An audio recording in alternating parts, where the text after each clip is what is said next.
Are you still adding organizations manually in Zendesk? That's hours of wasted time. Import your entire list in under 2 minutes. Follow these 7 simple steps to bulk import organizations, from accessing the import tool to receiving your confirmation download link. You'll start by navigating to the Zendesk homepage, which is where you'll land after logging in. Then, on the left sidebar, you'll click the Customers icon to get into the Customer area.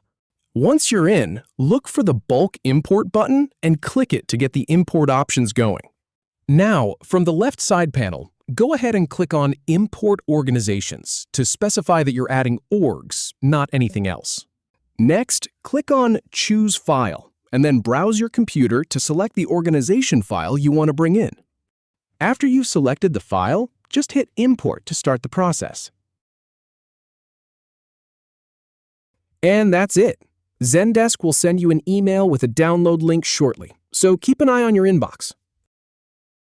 If you have any feedback, or if any info is inaccurate, please leave a comment below. We'll do our best to answer or redo the video if needed. Thanks for watching.